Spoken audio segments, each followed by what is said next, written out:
Bonjour à tous, je suis très heureux de vous retrouver pour une nouvelle chronique biologique. Cette chronique va démarrer avec un personnage de la mythologie grecque, la déesse Clotho, qui crée le fil de la vie. Et cette chronique nous emmènera à la découverte d'une protéine de jouvence.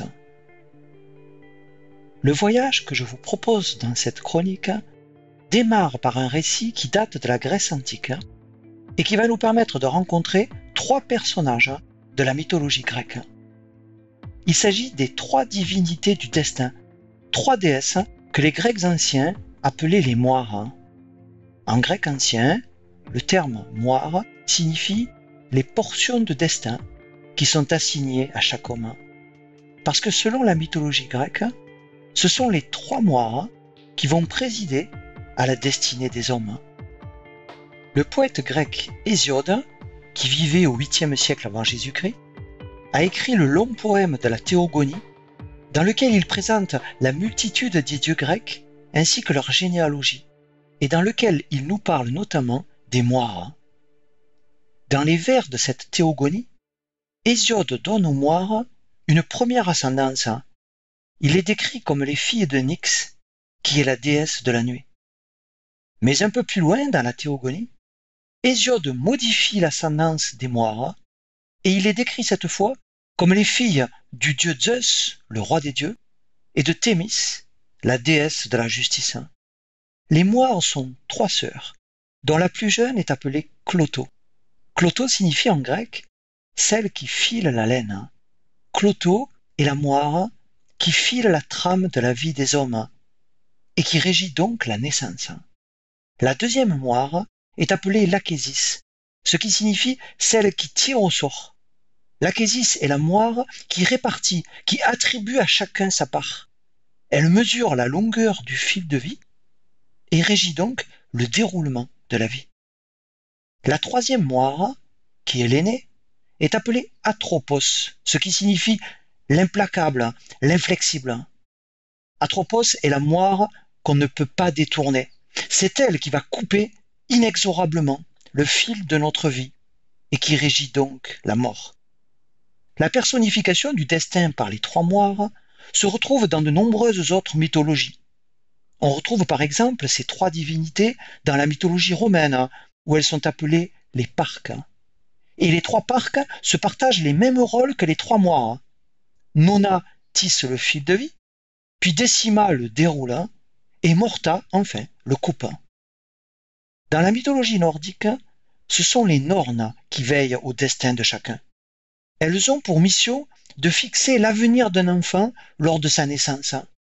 Les trois Nornes de la mythologie nordique les plus importantes sont Ult, ce qui est arrivé, Verdandi, ce qui est en train de se passer, et Skuld, ce qui est à venir.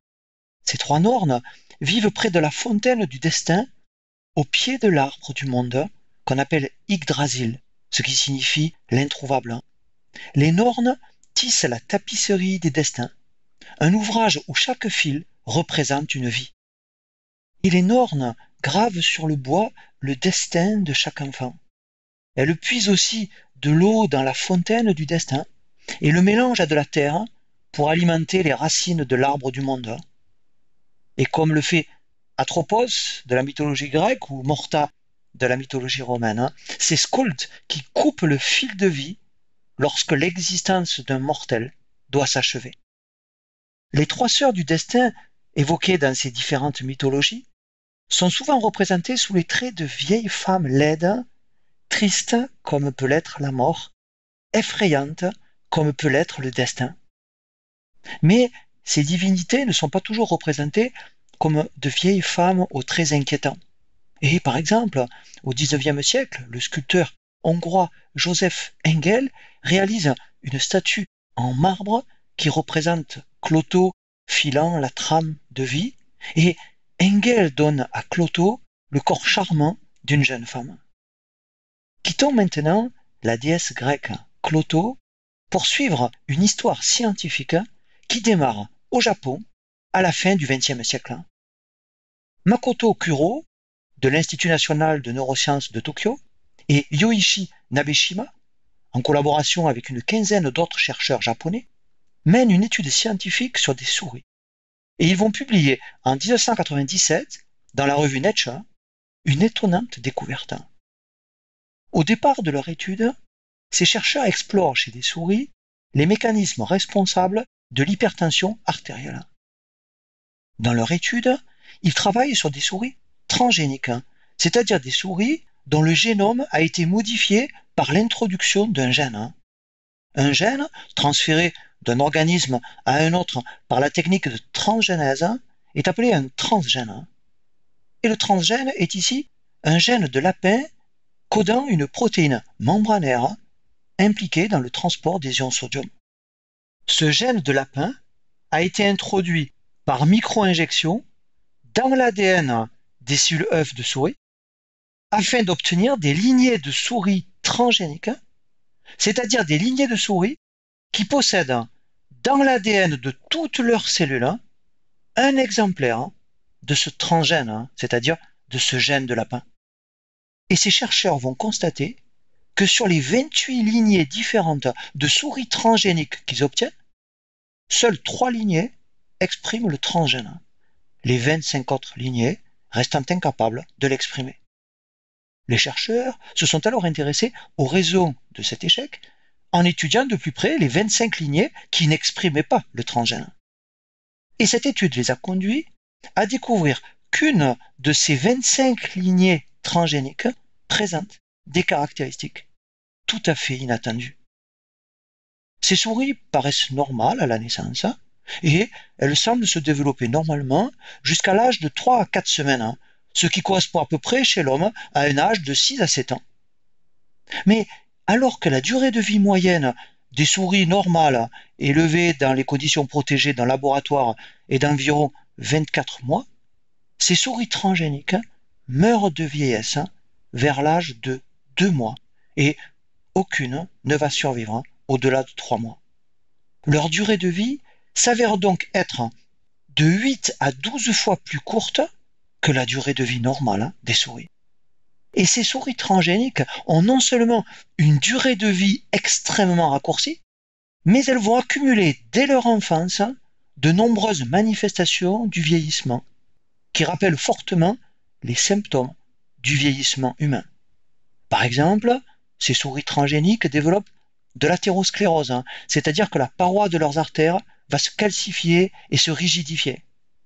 De même, leurs poils tombent, leur peau est moins souple et plus mince, avec une absence presque totale de tissu adipeux sous-cutané. Ces souris transgéniques vont développer aussi de l'ostéoporose, c'est-à-dire que leurs os vont se fragiliser. Elles développent également un emphysème pulmonaire, c'est-à-dire une altération de la paroi de leurs alvéoles pulmonaires. Leur activité est ralentie et elles présentent des troubles de la marche.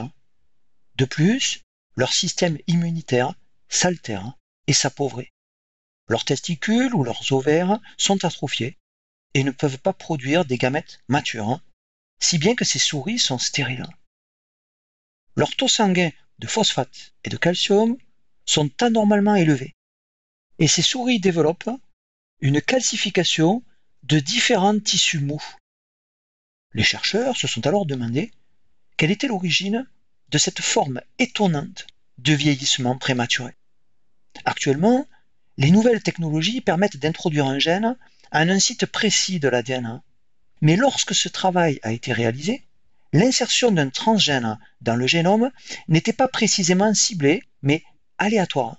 Ainsi, lorsqu'on introduisait un gène dans l'ADN d'une cellule œuf de souris, ce gène se logeait au hasard, n'importe où dans l'ADN. Les chercheurs japonais, ayant mené cette étude, ont pensé que dans cette lignée de souris transgéniques qui vieillissent prématurément, le transgène de lapin qu'ils avaient introduit au hasard dans l'ADN de la cellule œuf de souris avait dû se localiser à l'intérieur d'un gène de souris et le détruire, au moins en partie. Et la destruction de ce gène aurait donc conduit à cette forme de vieillissement prématuré. Ces chercheurs vont parvenir à identifier le gène qui a été détruit dans cette lignée. Ce gène est présent sur un autosome, c'est-à-dire sur un chromosome non sexuel et plus précisément sur le chromosome 5 de la souris. Et comme tout gène autosomal, ce gène est donc normalement présent en 2 exemplaires chez les souris normales. Ces chercheurs vont montrer que chez les souris normales, le gène qu'ils viennent de découvrir s'exprime notamment dans les reins et dans les plexus choroïdes du cerveau qui produisent le liquide céphalorachidien, c'est-à-dire le liquide dans lequel baigne le cerveau. Ces chercheurs suggèrent dans leur étude que c'est l'incapacité à produire la protéine codée par ce gène qui est responsable du vieillissement prématuré de cette lignée de souris transgéniques. Un des effets de la protéine codée par ce gène serait donc de retarder le vieillissement. Et comme cette protéine permet de prolonger la durée de vie, ces chercheurs vont donner à cette protéine et au gène qui code cette protéine le nom de cloto, c'est-à-dire le nom de la moire grecque qui file la trame de vie. Les souris transgéniques qui présentent une altération des 2 exemplaires du gène cloto sont donc incapables de fabriquer la protéine cloto. Et chez ces souris, l'absence du gène cloto n'empêche pas l'embryon de se développer normalement, mais le fil de la vie de ces souris se trouve coupé prématurément. Par contre, l'expression du gène cloto chez les souris normales empêche la survenue d'un vieillissement prématuré. Pour aller au bout de leur démonstration, les chercheurs vont ensuite introduire artificiellement le gène cloto chez ces souris transgéniques présentant une altération des 2 exemplaires du gène cloto. Ces souris transgéniques seront donc maintenant capables de fabriquer la protéine cloto. Et ces souris ne manifestent alors plus aucun signe de vieillissement précoce et leur durée de vie est semblable à celle des souris normales. Ces résultats confirment que la protéine cloto exerce bien un effet protecteur contre le vieillissement précoce et que c'est bien l'altération du gène cloto qui conduit aux symptômes d'un vieillissement prématuré. Chez les souris normales, l'expression du gène cloto empêche donc pendant près de 2 ans le déclenchement du vieillissement. Notons que dans les souris normales, le gène cloto n'est exprimé que par quelques types cellulaires présents dans un nombre limité d'organes, tels que les reins et le cerveau. Mais le gène cloto ne semble pas être exprimé dans la plupart des organes qui présentent pourtant des manifestations prématurées de vieillissement chez les souris transgéniques dont les gènes cloto sont altérés. La protéine cloto pourrait donc exercer son effet protecteur en agissant à distance, comme le fait une hormone, empêchant ainsi le déclenchement prématuré du vieillissement dans des organes ou des tissus où cette protéine n'est pas fabriquée.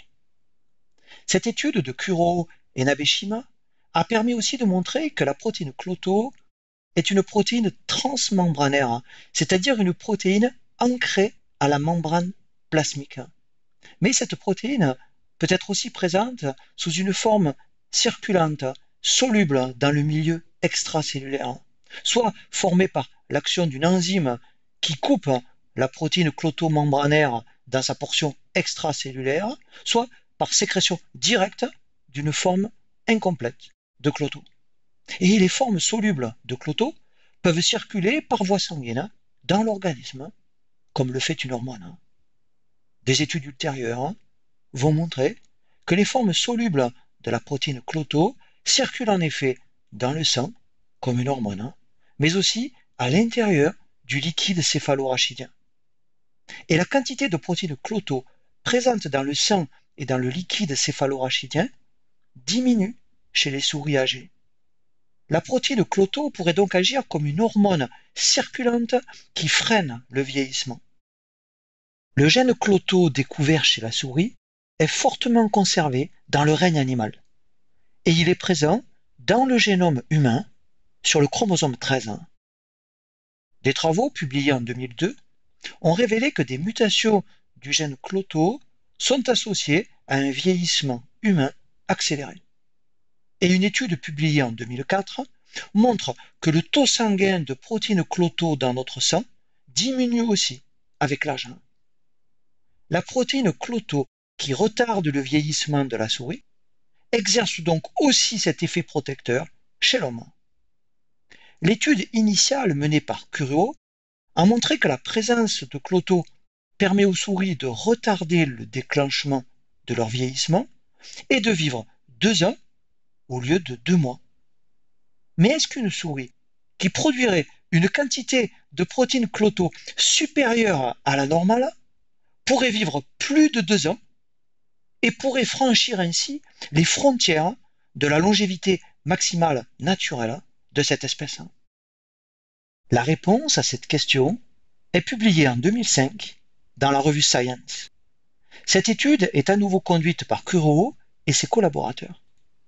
Kuroho a quitté le Japon en 1998 et il travaille alors aux États-Unis, à l'Université du Texas à Dallas. Dans cette étude, un exemplaire supplémentaire du gène cloto a été introduit dans des cellules œufs de souris normales. Après leur naissance, ces souris présentent dans leur sang une plus grande quantité de protéines cloto. Et ces souris vivent 3 ans au lieu de 2, soit 1/3 de temps de plus que les souris normales. Et chez ces souris auxquelles on a ajouté un exemplaire supplémentaire du gène cloto, ce n'est pas la durée de leur vieillesse qui est prolongée, mais la durée de leur jeunesse. Ces souris franchissent la frontière de leur longévité naturelle maximale, c'est-à-dire 2 ans. Elles continuent à vivre en bonne santé au-delà de 2 ans.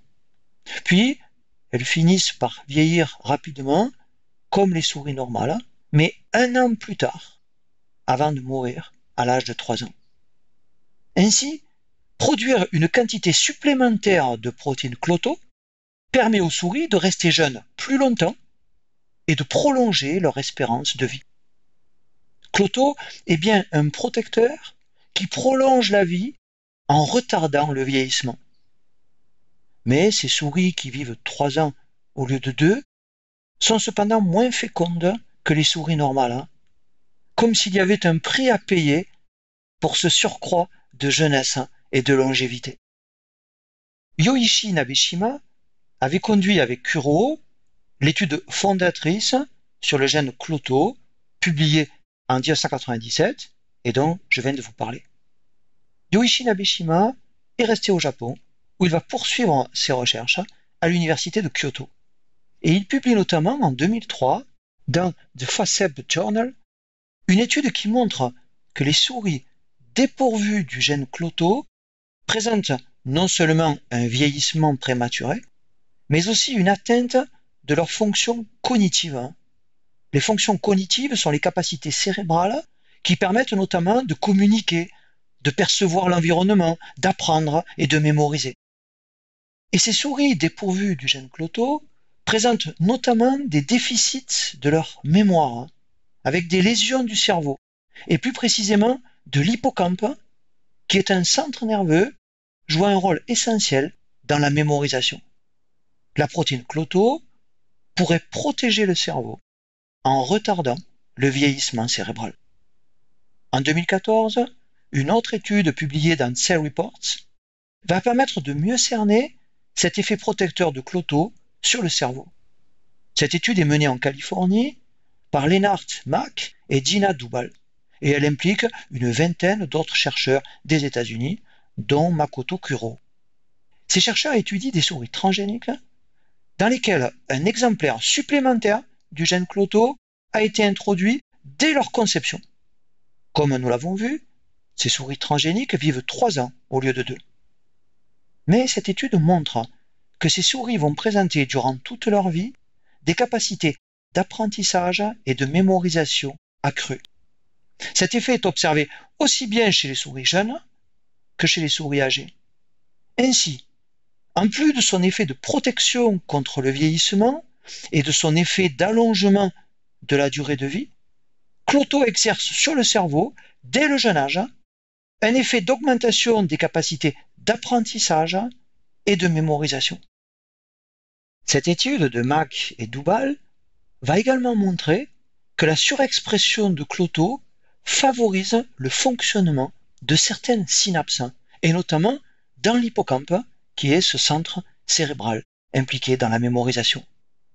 En 2015, Lennart Mack, Dina Dubal et leurs collaborateurs publie dans The Journal of Neuroscience une étude qui révèle un autre rôle important de cloto dans le fonctionnement du cerveau des souris. Ces chercheurs ont croisé deux types de souris transgéniques. D'une part, des souris transgéniques qui possèdent un exemplaire supplémentaire du gène cloto. Et d'autre part, des souris transgéniques qui développent des lésions du cerveau, et notamment des lésions de l'hippocampe, avec des dépôts de plaques amyloïdes qui provoquent une maladie neurodégénérative ressemblant à la maladie d'Alzheimer, avec notamment des troubles précoces de la mémoire. Chez les souris nées de ces croisements, la présence de l'exemplaire supplémentaire du gène cloto n'empêche pas le développement des lésions de l'hippocampe, mais elle retarde le développement des symptômes de la maladie en prolongeant les capacités de mémorisation et d'apprentissage. Donc, la capacité de fabriquer une quantité accrue de protéines cloto augmente la résilience cérébrale, c'est-à-dire la résistance du cerveau aux lésions qui se développent, ce qui préserve ainsi le fonctionnement de l'hippocampe. Ces deux publications de Mack et Dubal, publiées en 2014 puis en 2015, montrent donc qu'une surexpression de cloto chez les souris améliore d'une part leur capacité d'apprentissage et de mémorisation et augmente d'autre part la résistance de leur cerveau au développement de lésions liées à une maladie neurodégénérative. Mais ces souris transgéniques disposent depuis leur conception d'un exemplaire supplémentaire du gène cloto. Est-ce que ces effets sont dus à un effet très précoce de cloto avant même la naissance? Ou est-il possible que chez une souris adulte ou même âgée, un apport supplémentaire de protéines cloto puisse avoir les mêmes effets neuroprotecteurs? Et une réponse à cette question va être apportée par une étude menée par Dina Dubal et ses collaborateurs et publiée en 2017 dans Cell Reports. Ces chercheurs ont fabriqué la portion de la protéine cloto qui circule dans le sang et ils l'ont injectée une fois par jour pendant 5 jours à des jeunes souris adultes et à des souris âgées. Ces injections de cloto vont augmenter les capacités d'apprentissage et de mémorisation, que les souris soient jeunes ou qu'elles soient âgées. Puis les chercheurs réalisent la même expérience chez des souris transgéniques qui développent une maladie neurodégénérative ressemblant à la maladie de Parkinson, avec notamment des troubles moteurs. Et l'injection quotidienne pendant 6 jours de cette portion de cloto va améliorer les troubles moteurs de ces souris, ainsi que leur capacité d'apprentissage et de mémorisation. Ainsi, l'injection durant quelques jours seulement de cette portion de cloto exerce sur le cerveau des souris jeunes ou des souris âgées, ou encore des souris atteintes d'une maladie neurodégénérative, les mêmes effets que ceux qui sont observés chez les souris qui possèdent depuis leur conception un exemplaire supplémentaire du gène cloto. La portion de la protéine cloto que ces chercheurs ont injectée circule dans le sang et dans le liquide céphalorachidien, mais elle ne traverse pas la barrière hémato-encéphalique, si bien que les effets neuroprotecteurs de cloto doivent être indirects. Ces travaux laissent entrevoir le potentiel thérapeutique de la protéine cloto contre les maladies neurodégénératives qui affectent l'homme, telles que la maladie d'Alzheimer ou bien la maladie de Parkinson. La sclérose latérale amyotrophique, ou maladie de Charcot, est une autre maladie neurodégénérative qui touche l'homme et qui se manifeste par une perte progressive de motoneurones dans le cerveau et dans la moelle épinière, conduisant peu à peu à une paralysie générale. En 2019, une étude conduite par Carmela Elboyan et ses collaborateurs de l'Université de Boston est publiée dans Journal of Molecular Neuroscience. Ces chercheurs travaillent sur des souris qui présentent une maladie comparable à la maladie de Charcot, et leur étude montre que la surexpression de cloto chez ces souris freine l'apparition et la progression de cette maladie, elle atténue les déficits moteurs de ces souris, et elles prolongent leur durée de vie.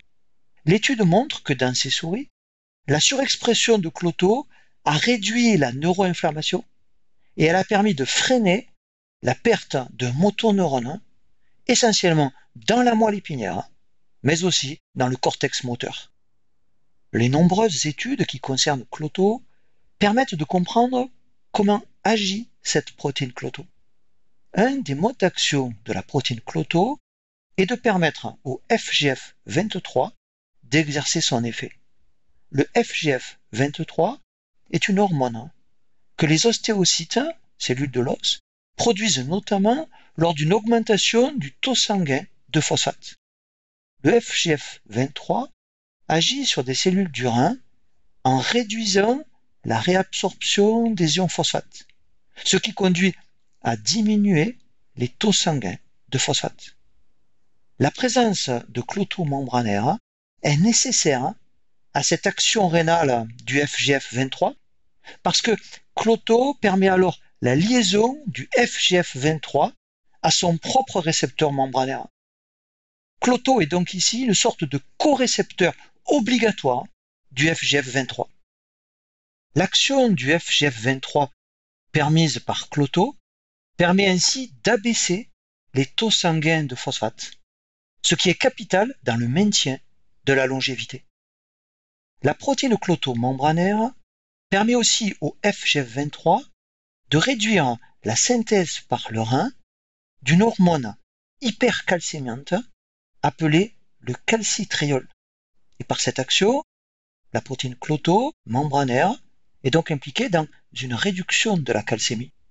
Nous avons vu précédemment, dans l'étude initiale de Kuroho et Nabeshima, que les souris transgéniques dont le gène Cloto avait été invalidé et qui vieillissent prématurément ont des taux sanguins de phosphate et des taux sanguins de calcium anormalement élevés, ce qui entraîne notamment la calcification de tissus mous.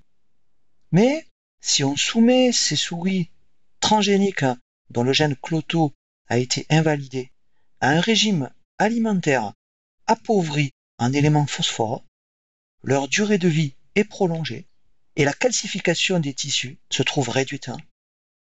Les souris transgéniques dont le gène du FGF23 a été invalidé présentent aussi une espérance de vie réduite et une calcification de tissus mous. D'autres travaux montrent que Cloto favorise aussi la longévité en inhibant la voie de signalisation utilisée par certains facteurs de croissance.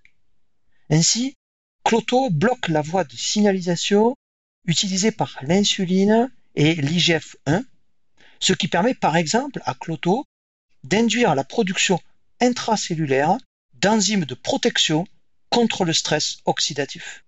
Et en bloquant cette voie, Cloto peut aussi exercer une action anti-tumorale. Ainsi apparaît aujourd'hui le vaste potentiel que présente Cloto dans le développement de nouvelles stratégies pour lutter contre les maladies neurodégénératives et contre le cancer, et pour accroître peut-être un jour notre durée de vie. Dans la mythologie grecque, la déesse Cloto tissait le fil de vie. Et aujourd'hui, on s'aperçoit que Cloto est en nous sous la forme d'une protéine protectrice qui freine notre vieillissement. Et comme vient inévitablement le temps où la moire Atropos coupe le fil de la vie, voici venu le moment de mettre fin à cette chronique. J'espère que cette chronique vous aura plu et surtout qu'elle vous aura permis d'apprendre, car, comme le dit un proverbe japonais, on commence à vieillir quand on finit d'apprendre.